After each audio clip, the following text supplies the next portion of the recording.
লঞ্চে চড়ে মাঝ গঙ্গায় এসে অতল জলে ঝাঁপ, বিকৃত বিনোদন যুবকদের। এদিন বরাত জোরে প্রাণে বাঁচলেন দুই যুবক। গঙ্গার জলে স্নান করতে নেমে তলিয়ে যাওয়া বা নিথর দেহ উদ্ধারের ঘটনা নদী তীরবর্তী এলাকাগুলিতে নিত্যদিনের চিত্র। কিন্তু সম্প্রতি হাওড়ার বাধাঘাট থেকে আহারিটোলা ফেরি সার্ভিস ও সংলগ্ন গঙ্গাবক্ষে দেখা যাচ্ছে এক শিহরিত করার মতো বেপরোয়া দৃশ্য। দীর্ঘদিন ধরে একদল কিশোর ও যুবক জীবনের ঝুঁকি নিয়ে মেতে উঠেছে এক প্রাণঘাতী খেলায়। কখনো জেটি থেকে, আবার কখনো বিপজ্জনকভাবে চলন্ত লঞ্চ আঁকড়ে গঙ্গার মাঝপথ পর্যন্ত ভেসে গিয়ে অতল জলে ঝাঁপ দিচ্ছে তারা। সুদীপ ঘোষ নামে এক লঞ্চ যাত্রী জানালেন, এই ঝুঁকির পেছনে রয়েছে এক বিকৃত বিনোদন। লঞ্চে সেজেগুজে বসে থাকা মহিলা যাত্রীদের লক্ষ্য করে ওপর থেকে ঝাঁপ দেওয়া হয়, যাতে গঙ্গার জল ছিটকে তাদের জামাকাপড় ভিজে যায়। যাত্রীরা অস্বস্তি ও চরম বিপদে পড়লে এই কিশোরদের কাছে সেটাই আনন্দ। অনেক সময় কোম্পানি থেকে এসছিল এখান থেকে গত পরশু দিনকেও এসছিল, এসে শিপ ফেলছে, বললে বারণ করলে ঝুবড়ি ফুবড়ি থেকে সব উঠে আছে। এবার আমরা কত করবো।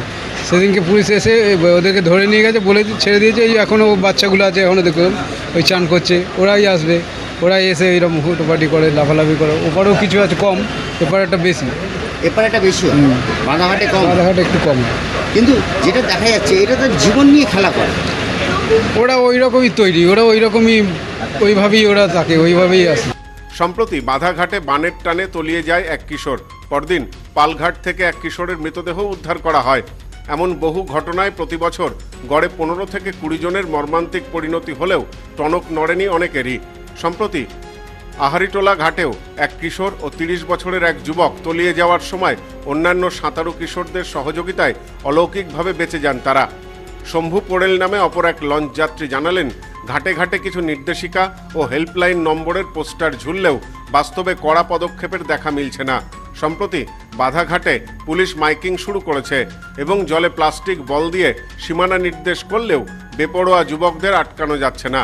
ঘাটে ঘাটে সিভিক ভলেন্টিয়ার মোতায়েন রাখার যে সরকারি প্রতিশ্রুতি ছিল, তারও কোনো কার্যকর প্রতিফলন বাস্তবে দেখা যাচ্ছে না বলেও অভিযোগ তুলেছেন তিনি।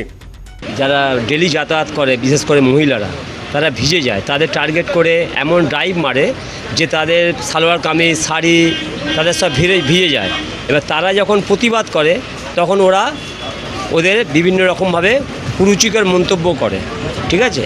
এবং যারা অন্যান্য যাত্রী থাকে, জেন্টস লোক, তারাও যখন প্রতিবাদ করে তাদের উপরে আরও হাত দিয়ে জলের উপর প্রেসার করে করে জল ছোড়া হয়।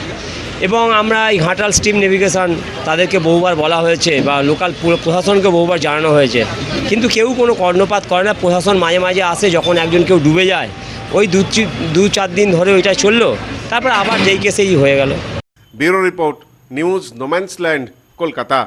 সম্প্রীতি guest house, hotel and restaurant. সমস্ত আধুনিক সুবিধাযুক্ত AC double bedroom, standard double bedroom, twin bedroom, deluxe double bedroom. আমাদের হোটেলেই রয়েছে বাঙালির খাবার সহ মাল্টি কুইজিন রেস্টুরেন্ট। শহরের মধ্যে অথচ সম্পূর্ণ নিরাপদ পরিবেশে থাকা খাওয়ার একমাত্র ঠিকানা Sampriti guest house, hotel and restaurant, Chakdah road, টবাজার, বনগাঁ। ফোন 03215257603।